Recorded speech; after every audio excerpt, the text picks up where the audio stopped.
So I have begun recording. Today's session is about project-based learning. And I have pinned the sign in the chat, so please do sign in. Dave has also shared the presentation in the chat as well. And of course, there are a lot of us here today, so please do mute your microphone so there aren't any disturbances. And again, so we are joined by Dave Giovanni from Secondary Education. He's going to tell us all about project-based learning, and this topic is really relevant to media centers. And I look forward to your presentation. And Dave, you can go ahead and take over. I know you have your Canva presentation. Hi, everyone. It's a pleasure to take over your Topical Tuesday session. As Anaya said, my name is Dave DiGiovanni, and I am the program planner for project-based learning here at Teaching and Learning, and that is K through 12. So I do see some familiar faces, and I see some new faces as well. Let's go ahead and get started. I did put a link to this presentation in the chat, so there's definitely some great resources I would love for you to check out as I'm talking or at the end of the presentation as well. If you have any questions, feel free to drop it in the chat. And then if you would like to as well, you can click the hand icon. Feel free to drop some emojis throughout the presentation as well.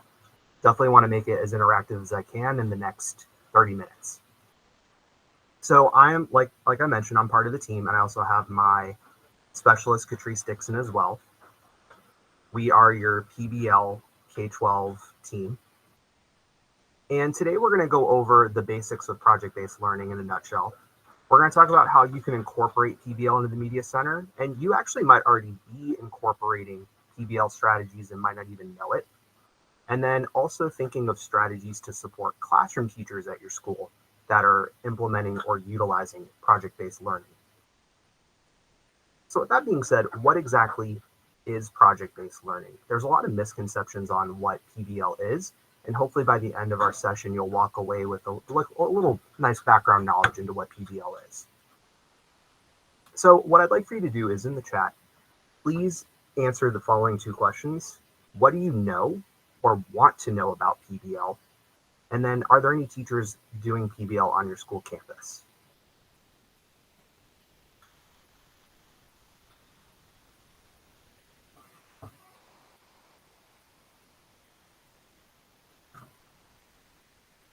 And it's okay to say you're not very familiar with PBL as well.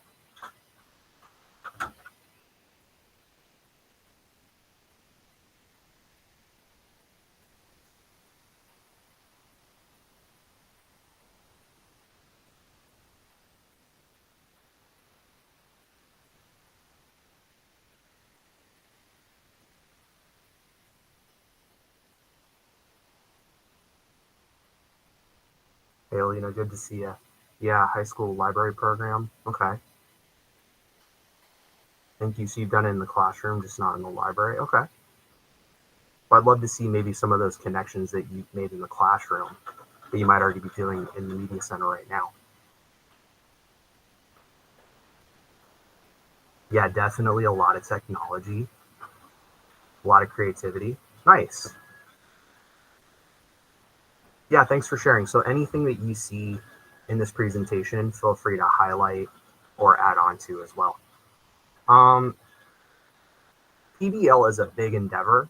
It's a big investment. So typically it's a little harder for teachers to do in the general classroom and in the media center as well. But what I think you'll be surprised, what everyone will be surprised to find out, is that you are all doing elements of PBL within the media center. Yeah, that's okay. Yeah, thank you for answering honestly. Yeah, hopefully by the end of this presentation, you'll kind of walk away with a little bit of knowledge and a little bit of resources you can tap into. Thank you all for answering. So because PBL has so many definitions by different organizations, we here at the school district have come up with a common definition. It's very wordy, but I'll break it down for you. Project-based learning is a teaching and learning mindset in which students gain knowledge and skills by working for an extended period of time to investigate and respond to an authentic, engaging, and complex question, problem, or challenge grounded in academic standards.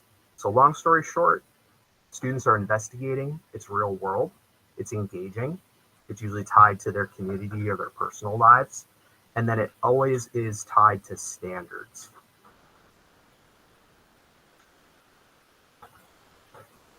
I always like to talk about the why. Why do we do things the way we do, or why do we have different programs? Project-based learning has proven to have great engagement for both students and teachers as well. It's a great deeper level of learning instead of kind of stretching things. Instead of going stretching things out, you're kind of focusing, you're going really narrow. Or I'm sorry, not narrow. You're really going deep into the topic. So students feel like they're content area experts. We get students ready for college and careers. It's standards based, like I mentioned. You're going to hear me say that a lot. Someone already highlighted the technology aspect. We all have a joy of teaching it because we see the products that students make, and it makes us feel accomplished and makes us feel good to come to work every day to get the students to do more work. And also that connection to the community in the real world. Drop an emoji if you definitely use one of these four in your media center. Critical thinking, collaboration, communication, and creativity. Yeah, these should all pretty much look familiar. These are all 21st century skills.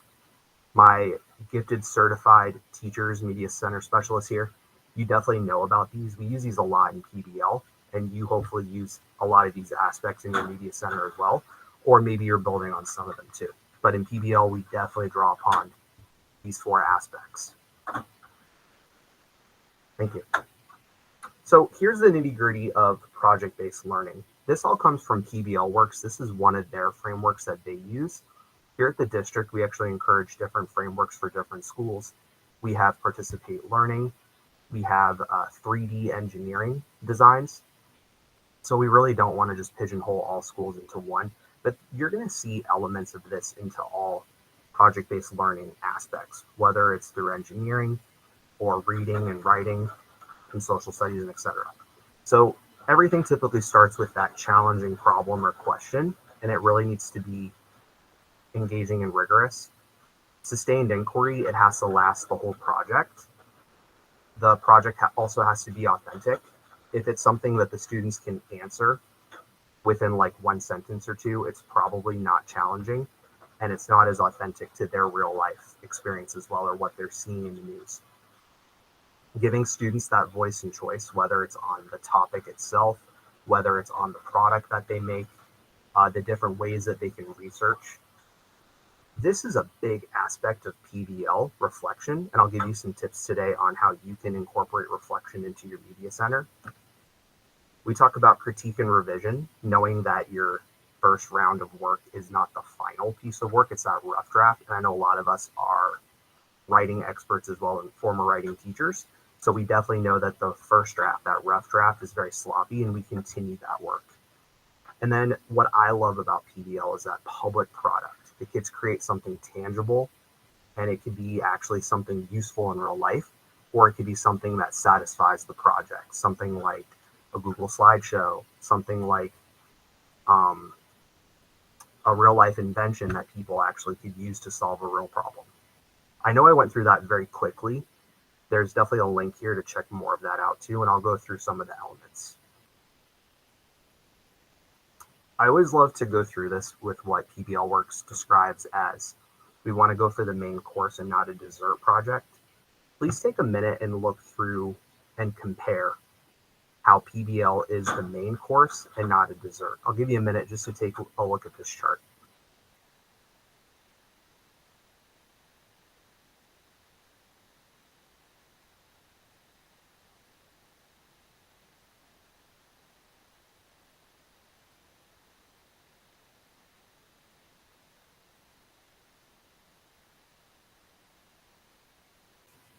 In the chat, what's one thing that you maybe got caught off guard or maybe surprised you?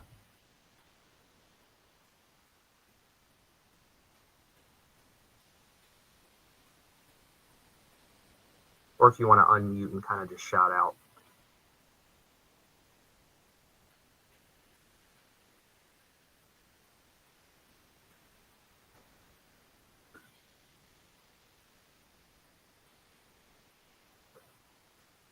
I know for me personally, I see a lot of, and I used to be guilty of this too, is sending it home for students to work. In my early career, I would always think I was doing PBL, but really the work needs to be done at school. Sure, you can send aspects of it home, but it's really got to be in class and guided from the teacher.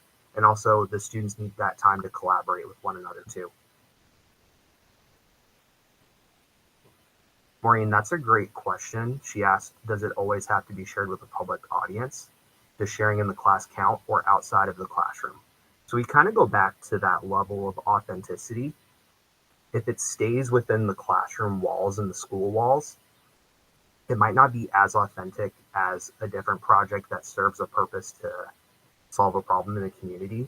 What I like to think of is, as a teacher, we kind of want to gravitate towards both, keeping it within the school and also sharing it outside the community. The problem is if you're always doing community based, it might be overwhelming and it might drain your time and resources. So it doesn't always have to be shared with a public audience. It can be just kind of kept in the school. Now there are ways to share it with a public audience by maybe posting online when you have consent forms filled out for students to share their work and their photographs. You could also do community event nights. I know a lot of us already do those community event nights at our schools. That's a great way to showcase the student work as well. That's a really great question. Thank you for asking that.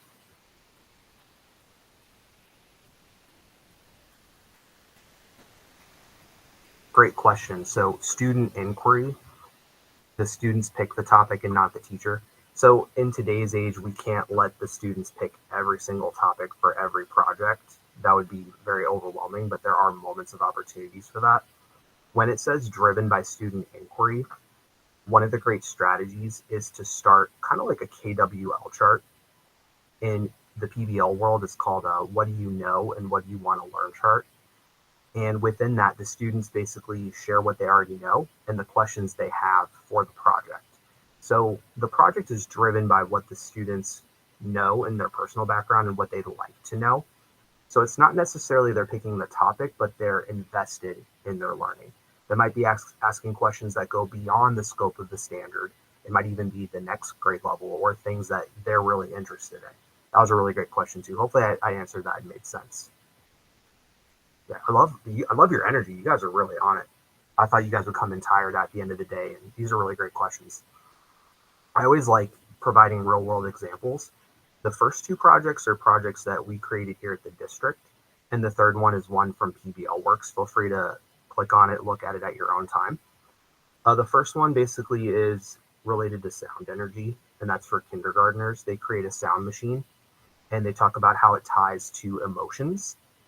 The second one is focused on energy, and that's for third grade students.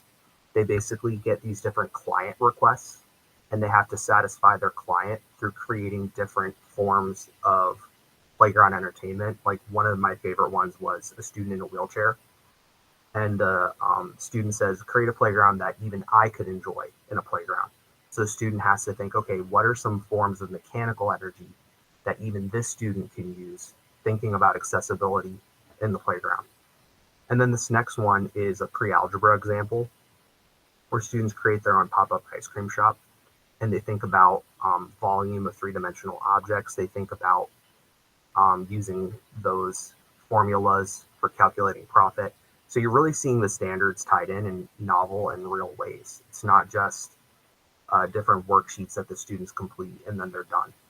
So again, thinking about that question about authenticity, you might be doing smaller projects with the students that might stay in the classroom. And then you might be doing larger projects like this next example, where this teacher actually had her students engage in tiny home projects. So the students were learning about area and perimeter in third grade, and then they actually had to design their own tiny house project. And what she did was she had people come in who were pretending to act as if they wanted to purchase a home, and the students had to satisfy the clients by thinking about their needs. Well, how many bedrooms do they want? How are they going to design the tiny house? Thinking of in terms like that, kind of making it almost like a simulation. I'll leave this video here. It's a really cute video if you have time at your leisure to watch it. Unfortunately, we only have about 15 minutes left. Time is really going by quickly. So what I always like to leave everyone with is tips that they can actually use to walk away with. So here's some tips that you can incorporate into the media center if you haven't already done so already. If you're doing some of these, feel free to throw me like a thumbs up emoji, heart emoji in the chat. Maybe give a personal example in your classroom if you're comfortable. These are some project-based teaching practices that a lot of us are already doing, but PBL really stamps these. We have design and plan, which all teachers do for their lesson plans, align to standards. Building the culture is a really big one that a lot of us are already doing in the media center too. Managing activities. When I was teaching, every time I'd walk by in the media center, you guys were doing a great job of that. You had different centers, different rotations. Each kid was doing something different, or they were working towards the same goal. We talk about scaffolding student learning, assessing student learning. Again, that's something that all teachers are doing. And then another big PBL element is that engage and coach aspect as well. So this could really be studied for probably like hours and hours upon end. So I just gave you a very quick snapshot. And again, I invite you to click on this link at your own time and kind of explore more of the teaching practices. Kind of real quick, it just gives you a quick description of each one. I think they're pretty much self-explanatory, but there's so much you can learn from each aspect. The one that I really want to focus on is more so of engage and coach. Oh, I'm sorry, I think I skipped ahead of myself. But before I skip to that, think to what teaching practices do you currently employ? And then in the chat, just give me a quick example. If you don't feel comfortable with a quick example, maybe just pick one.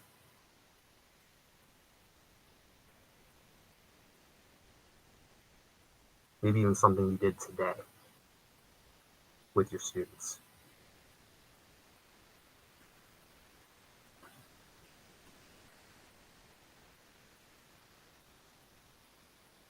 Okay. I love how it's data driven too with your school goals. That's awesome.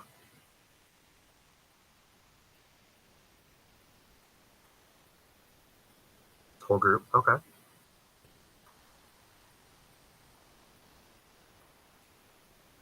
Yeah. Thank you guys for sharing.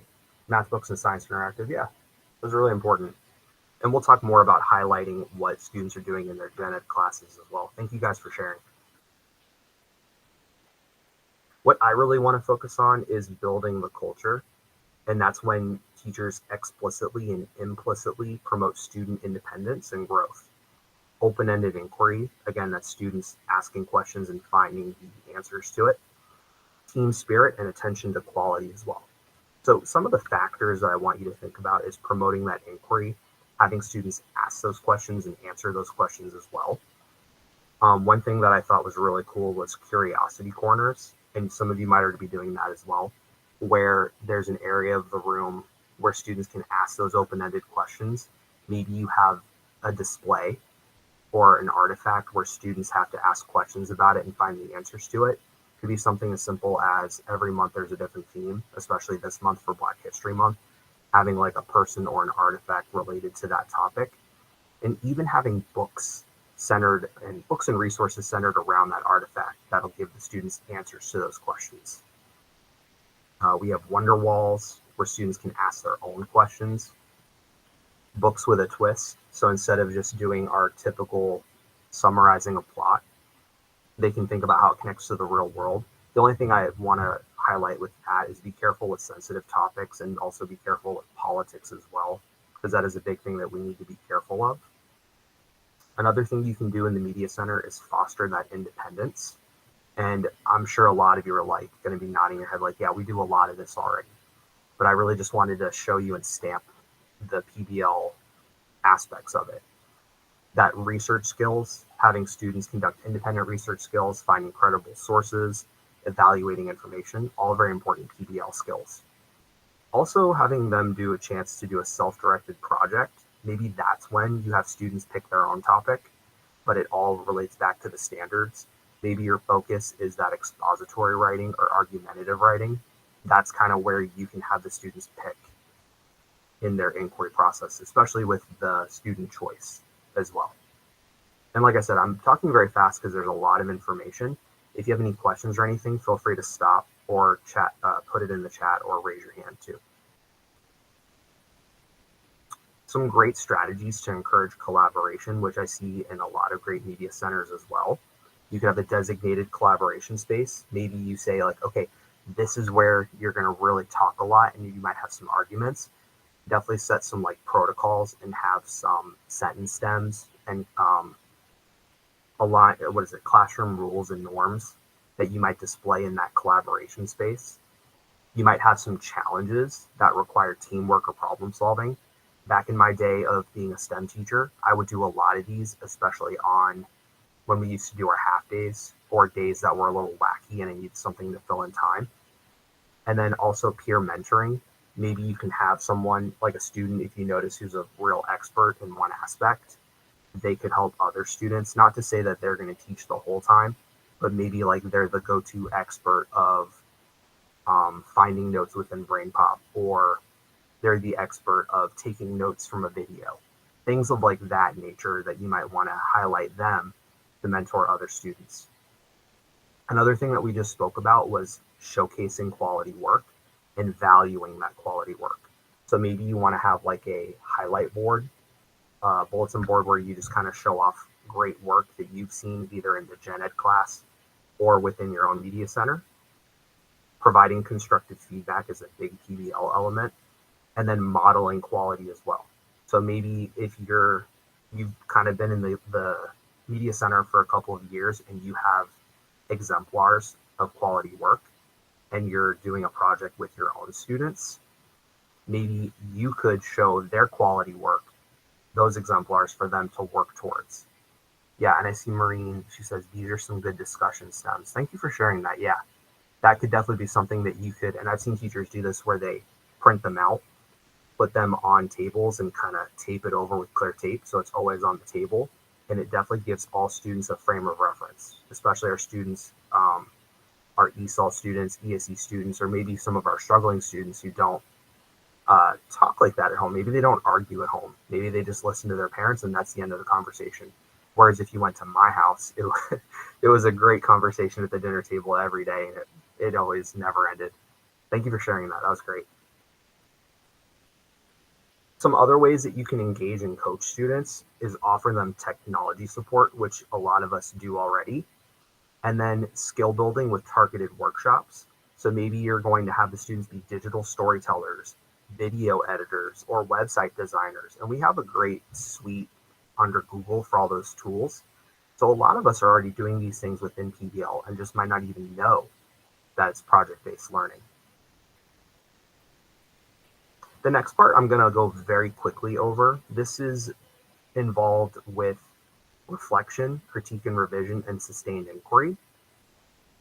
I'm going to talk about protocols and thinking routines. It's basically strategies that get students to either learn new information, dive deep into information, or share their information, or even assess their information as well. The most common one I think we all use is think, pair, share. That is a thinking routine. But these are all the different categories that I just mentioned. Some good ones are like that peer engagement that I always find it hard when students have to talk to each other and share those information. And then this is just the basic PBL project path that a typical PBL will go through. You have your launch, the start, you're building knowledge, you're going through the curriculum, the students are going to start developing their projects and critique it, and then they're going to present their information. So this is an example of one of those protocols. It's called color, symbol, image, where the students might explore a picture or text. They have to color something, draw a symbol to represent it, and then draw like a quick image. So it's basically just helping students break down something and slowing their thinking strategies. What we've done here for my team is we've created these different slides, and we allowed you to edit them and add your own directions and things like that. I included it here. So if you're doing elementary ELA, STEM, secondary ELA, math and science, and here's some other additional resources as well. These are great strategies that you can incorporate into the media center as well. Project Zero, they break it down into categories depending on where you are with your students and your lesson. And then kind of just to wrap things up, these are strategies you can do with your classroom teachers within your school, those gen ed teachers.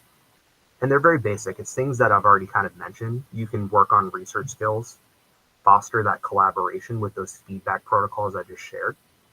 You could provide personalized support and skill building workshops, and you can kind of cater it towards the different needs of your classes as well. So if you're working with ESOL students, ESE students, ESOL students, gifted students, or your gen ed students, you could really kind of think about what their needs are and what they need to rise and shine.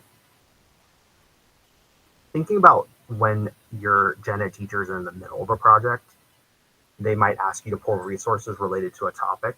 And the nice thing I always try to stress when I used to work with my media center specialists was think about different reading abilities, especially online versus our books, our physical books. You could always co-plan with a teacher if you're willing to have those students come into the media center. And then also, or if you push in, so it could be either one of the two. And then also just communicating with the gen ed teacher about the technology and strategies that you're using.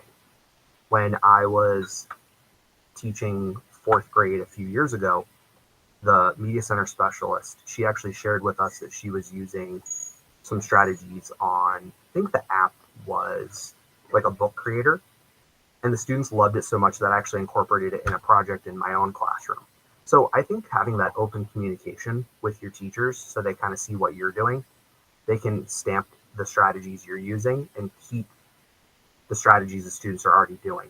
I always think it's better to go in depth than introduce so many strategies that students use where they're not master. It's almost like they're masters of none. Where I believe if you find a great strategy, keep using that same strategy as well. With that being said, I know I threw a million thoughts and new ideas in your head, or some strategies and ideas you've already been using. Are there any questions that you might have?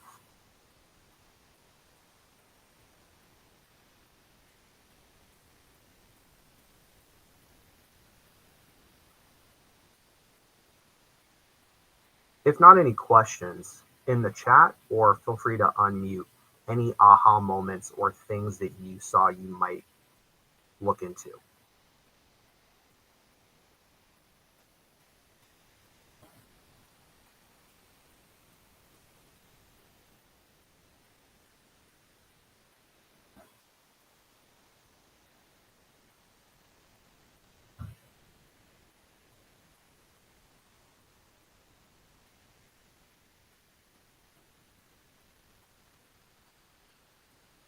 All right, so I know, like I said, this was a very short amount of time. These trainings usually last days, weeks, or throughout a whole trimester, semester. So what I'm going to do is I have a link to a survey, like the artifact table for discovery. Thank you. I'm going to drop the survey link in the chat as well. We do have a Blender page, and then this was a link to the presentation. If you're interested in co-developing a project or having us come and work with you, we would love to do that as well.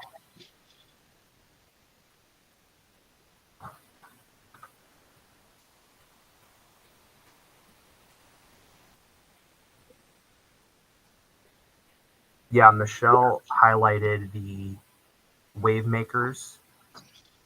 I know Diamond View Elementary has done that too. Michelle, did you want to unmute and kind of talk about that?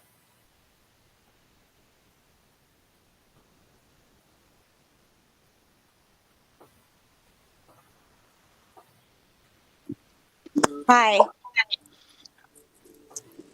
it's Michelle. Hi, I'm Hey there. actually I'm from Diamond View, actually. Oh, okay, nice. That's funny. So yeah, did you want to highlight what you guys worked on?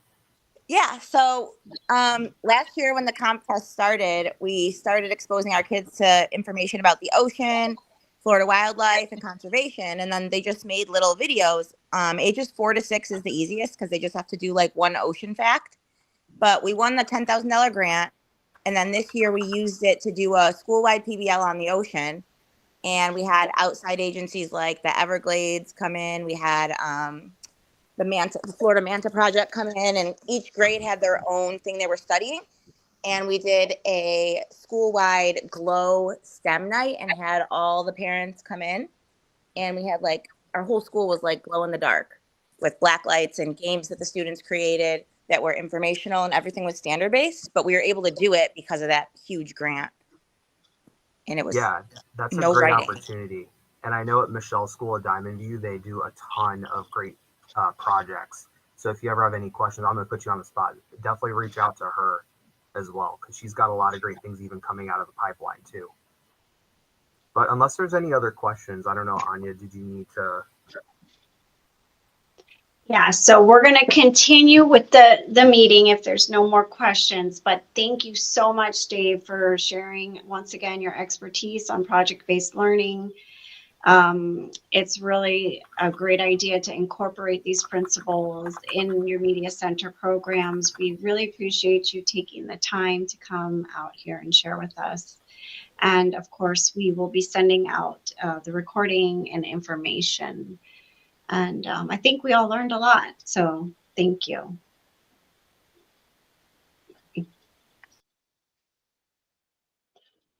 All right, so I'm going to go ahead and share the rest of the presentation.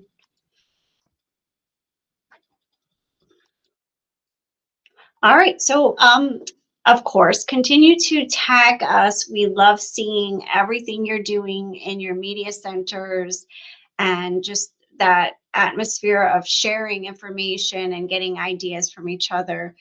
It's just really fun to see all your posts. And remember 3070 to get your purchases made by February 25th. And of course, you can pick up your equipment for the 8430. Just schedule your pickup with Teresa. And we do have some PDD days coming up. February 24th, we hope to see everyone at the technology conference at Dr. Joaquin Garcia High School. And on the 31st, we will be having 2 sessions. In the morning, Sherry from Follett will be there to discuss maker spaces, and of course these are both virtual. And then in the afternoon we will have open office for collection development, give you a chance to get all your data information in, as well as finish up inventorying. And the big dates coming up: April 10th, the Emma Gala. I know everyone's looking forward to that. Invite admin, your media clerk. It's just a really great night, and I hope to see everyone there. And you do get points for Topical Tuesday. Just be sure to register in e-learning, and of course do the follow-up activities for Topical Tuesday. And our next Topical Tuesday is March 4th. And it's all about inventorying your library. And thank you. Thank you everyone for being here, and we will see you at the next Topical Tuesday. Have a great afternoon. I'll stay on just a couple of minutes just to see if anyone has any questions. If not, we'll see you soon. And I'm going to stop recording.